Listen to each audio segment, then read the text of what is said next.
dağıtmak lazım. Burada Fırını yapıyoruz değil mi? Burada fırın var. bir tane var gözüken projede ama yıkılmış. Dört tane vardı. 4 tane varsa 4 tane yapın. Kaç tane varsa? Dört taneyi de işte baca geçirebileceğimiz yerleri tespit edip hangi dükkanlar yapabiliyorsak onları fırın yapacağız. Ayrı yapmak lazım. Binanın altında olmaz. Yani ona göre yerleştirin. Mesela buradan yıktık, buraya yapacağız. Orada var zaten. Yani burada yapacağız. Ne bileyim buraya yapacağız. Ne bileyim aralarda uygun yerler neresi? Sağın içlerinde biz halı saha çalışmıştık kendimiz. Yani blokları biraz ayırarak şey yaparak. Önemli onların olduğu yerlere çıkartacağız. Bir bakın yani nereyse onun muhtarla da görüşün. Gitsin oraya gitsin. Yani mesela orada satış ofisinin yanı olabilir. Satış ofisi 4. etap oraya kadar girdi. Aslında satış ofisini bile yıkmamız lazımdı. Biz neyse yani uygun bir yer varsa oraya yapın. İlla burada olacak diye bir şey yok. Git şuraya yap, başka bir yere yap. Yani orada uygun belediyeyle konuşun. Ama şimdi buraya inşaata girdin mi sıkıntı olur. Aslında Sayın Bakanım şöyle bir 40 gün bize müsaade edilse rahatlıkla gelip gidelim. Yani şöyle bunu yönetemeyiz biz yani. Adamlar buraya geldi gitti. Güvenlik alacak kimden. Oturma odası değil mi? Çok güzel. Ha? Aydınlık. Çok güzel. Ha, 2 cepheli. Çok güzel. Diyor ya orada. Nedir o? 81. Bunun neti kaç? Osman Bey neti kaç? Burası 90 falan herhalde. Biz de söyleyelim. Yok, bütün evi Toplam. Şöyle bunu. Dairenin o neti kaç? 138 metre. 138 Neti kaç? Neti kaç? 102. Ben bugün yapacağımız ziyaretin Elazığ'ımız için, Elazığlı vatandaşlarımız için şimdiden hayırlı olmasını diliyorum. Ve çalışmalar hakkında size bilgi vermeden önce de Malatya'da meydana gelen deprem sebebiyle Malatyalı vatandaşlarımıza, ülkemize geçmiş olsun dileklerimi iletiyorum. Hepimizin de bildiği gibi 24 Ocak'ta Elazığ ve Malatya'da yaşanan deprem sebebiyle 41 kardeşimizin hayatını yitirdiği ve şehir olarak da gerçekten hem Elazığ'ımızın hem Malatya'mızın ciddi anlamda etkilendiği bir depremi yaşadık. Ve hemen ardından Sayın Cumhurbaşkanımızın talimatıyla depremin olduğu andan itibaren tüm bakanlıklarımız, vekillerimiz, belediyelerimiz adeta seferber olmak suretiyle Elazığ'ımızın, Malatya'mızın yaralarını sarmaya gayret gösterdik.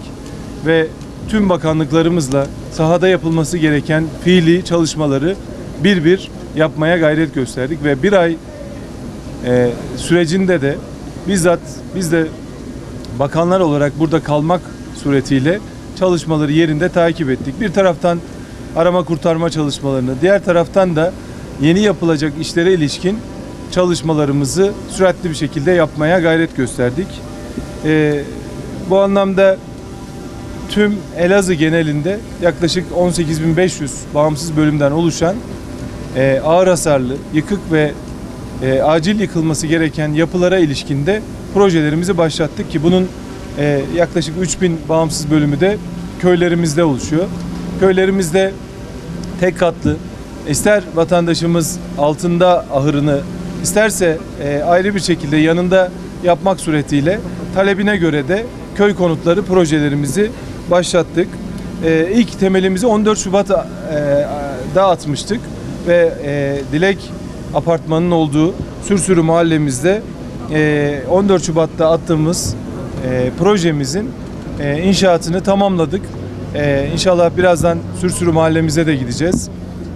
Ve teslim aşamasına getirmiş olduk. Yine Bizmişen dediğimiz şu an içinde bulunduğumuz alanda da yaklaşık 760 konutluk projemizi tamamladık ve toplamda depremden 7 ay geçtiği süreçte 1000 konutumuzu teslim aşamasına getirdik ve yıl sonuna kadar inşallah 8000 konutumuzu aynı anlayışla, yatay mimari anlayışla mahalle kültürünün yaşatılacağı ve bu çerçevede vatandaşlarımızın yeşille, komşularıyla, dostlarıyla iç içe yaşayacağı, Türkiye'ye hatta dünyaya örnek olacak bir şehircilik projesi yürütüyoruz ve yeni Elazığ için Elazığ'daki deprem dönüşüm hamlemizi ve baktığınızda da şu anda belki dünyada da örnek gösterilecek bugüne kadar toplu konut dairesimizin başlatmış olduğu sayısı bakımından aynı anda en fazla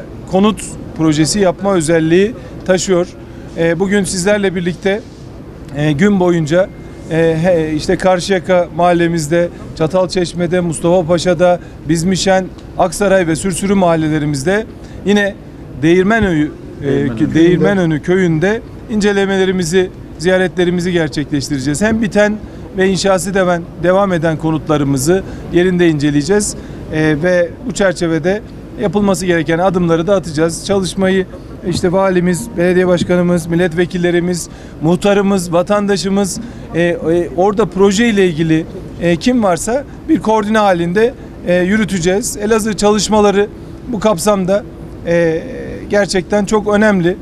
Bugün baktığınızda 18.500 konutun aynı anda yapıldığı ve bu çerçevede de en büyük proje olma özelliği taşıyor. Yani tek seferde aynı ilde başlattığımız bir proje ve söz verdiğimiz gibi inşallah bir yıl içerisinde de konutlarımızı etaplar halinde bitireceğiz.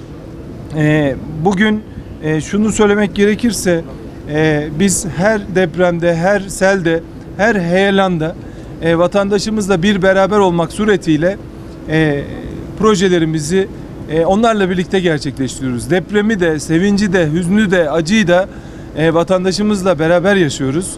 Ve yapılması gereken her türlü adımı da yine onlarla birlikte atıyoruz. Milletimize rağmen hiçbir iş bugüne kadar yaptırmadık. İnşallah aynı anlayışla sürecimizi, projelerimizi yürüteceğiz. Diğer taraftan yine altyapıya ilişkin hem belediyelerimizin, ilçe belediyelerimizin, belde belediyelerimizin, vatandaşlarımızın talepleri oldu. Bu çerçevede yaklaşık 33 milyon lira Elazığ'da belediyelerimize hibe desteği sağladık. Yine 21 milyon değerinde 5 tane de altyapı projemiz devam ediyor. Bunun dışında Elazığ'da tüm kanalizasyon, yağmur suyu altyapı projesine ilişkin 640 milyon TL tutarında bir finansmanı da uluslararası kuruluşlardan sağladık. Elazığ Belediye'mizle birlikte bu süreci de inşallah yürüteceğiz ve Elazığ'ın hem altyapısını hem üst yapısını değiştirecek adımları Allah'ın izniyle atmış olacağız. Tüm bu projelerimizin yaklaşık maliyeti değerli arkadaşlar 7 milyar lirayı buluyor. Hem Elazığ'ımızda hem Malatya'da yapılan işlerin mali tutarı yaklaşık 7 milyar lira ve inşallah bu projeleri gerçekleştirdiğimizde hep birlikte Elazığ'ımızı ihya etmiş, inşa etmiş olacağız. Tabii hiç değişmeyen bir gerçek var. Ülkemiz deprem bölgesi ve depremle yaşamayı öğrenmek zorundayız. Nüfuslarımızın yine vatandaşımızın yaşadığı topraklara baktığınızda yaklaşık %70'i deprem bölgelerinde yaşıyor. 1000 yıldır bu gerçekle yüz yüzeyiz. Yine bu gerçekle yaşamayı öğrenmek durumundayız.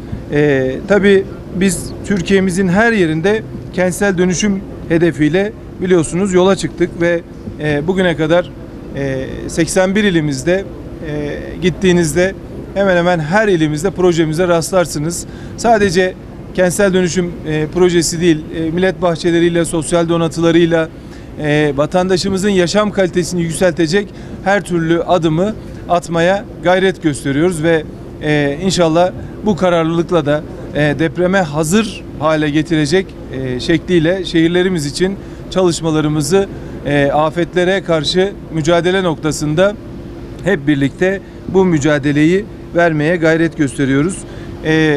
Bugün açıkçası ben çok mutlu oldum. Hem köylerimizdeki inşaatlarımız hızlı bir şekilde devam ediyor. Yine merkezde, ilçelerimizdeki, yine şehir merkezindeki mahallelerimizde inşaatlarımız hızlı bir şekilde devam ediyor. Deprem yaşandıktan birkaç saat sonra Elazığ'da olduk. Elazığlı kardeşlerimizin yanında olduk. Adeta 83 milyon vatandaşımız depremden sonra destekleriyle, gönülleriyle, dualarıyla Elazığ'ımıza, Malatya'mıza taşındı ve Elazığ'ımızın, Malatya'mızın yanında oldu.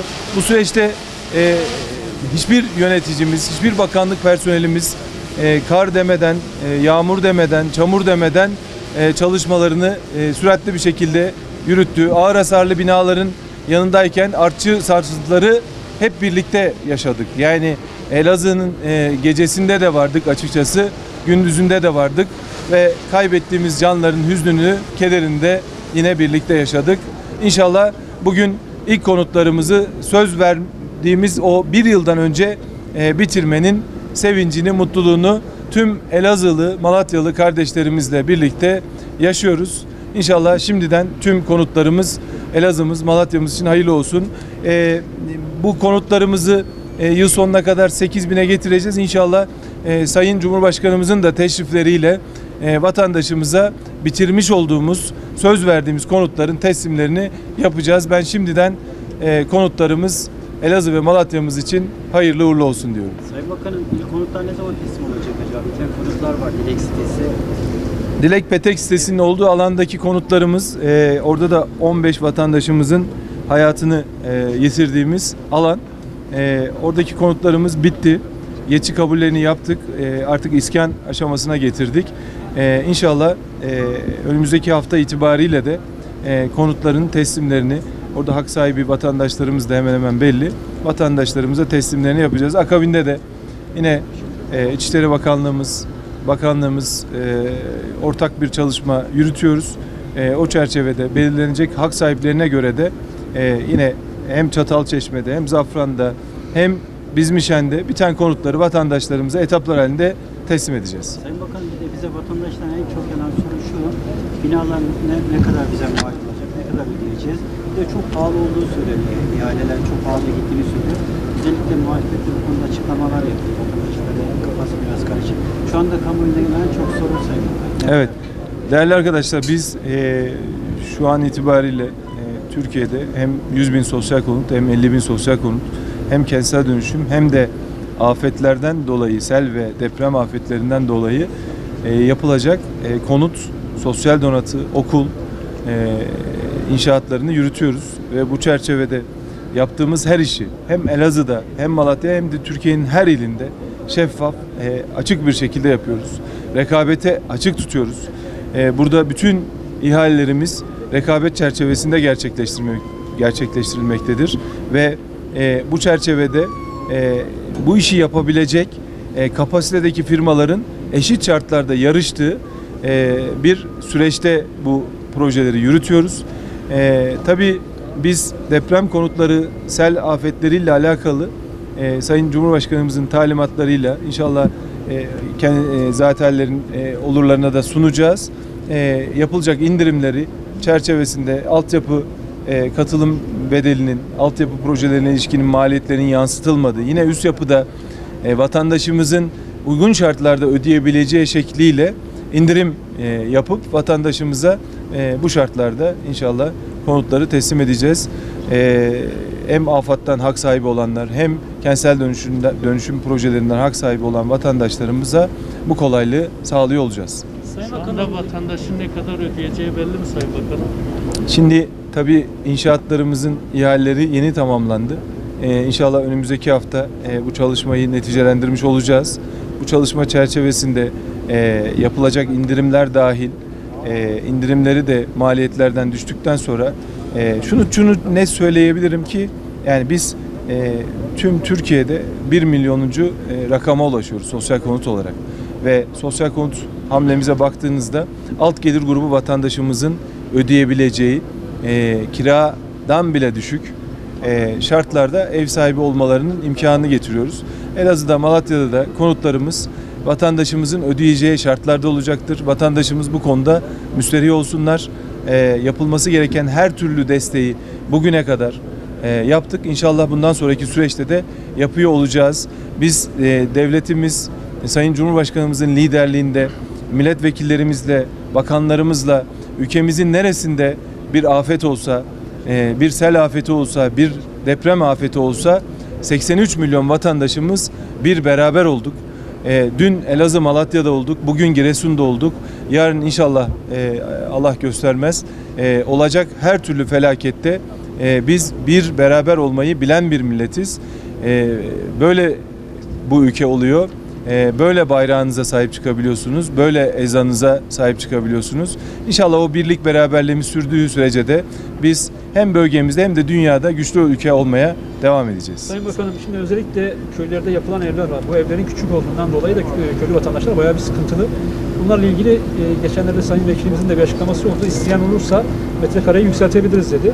Bununla ilgili çalışmanız var mı? İkincisi, kamu çalışanlarının özellikle deprem tazminatı ile ilgili beklentileri var. Bununla ilgili kabinede herhangi bir görüşme yaptınız mı?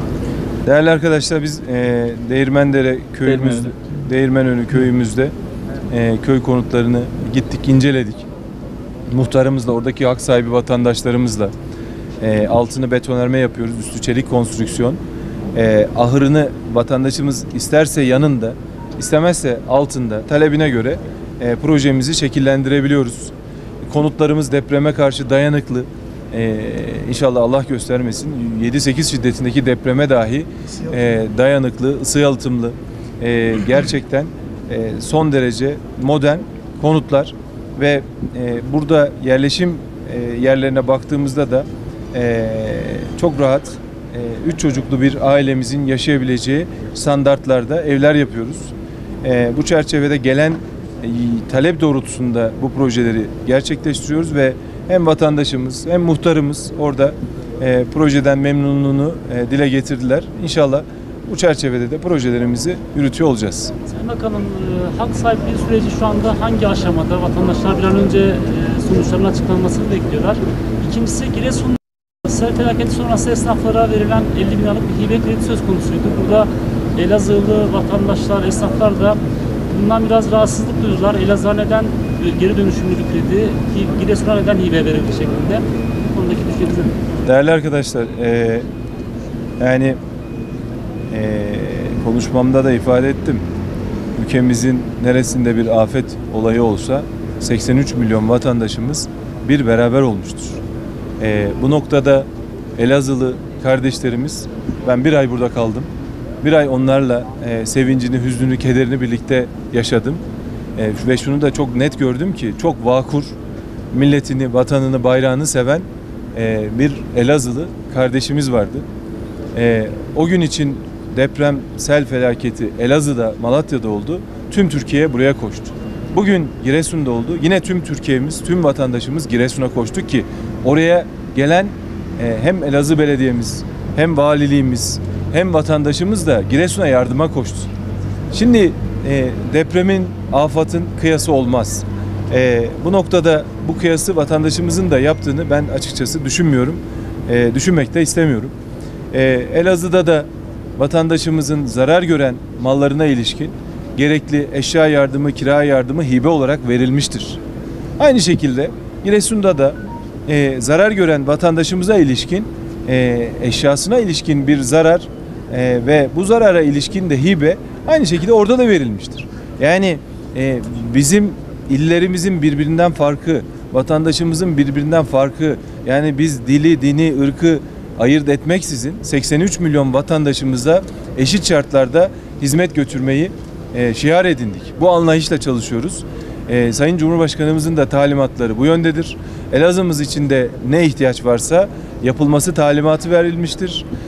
Malatya için de aynı şey söz konusudur. Giresun için de aynı durum söz konusudur. Hak sahipliği süreciyle Hak sahipliği konusunda da AFAD'ımız çalışmaları tamamladı.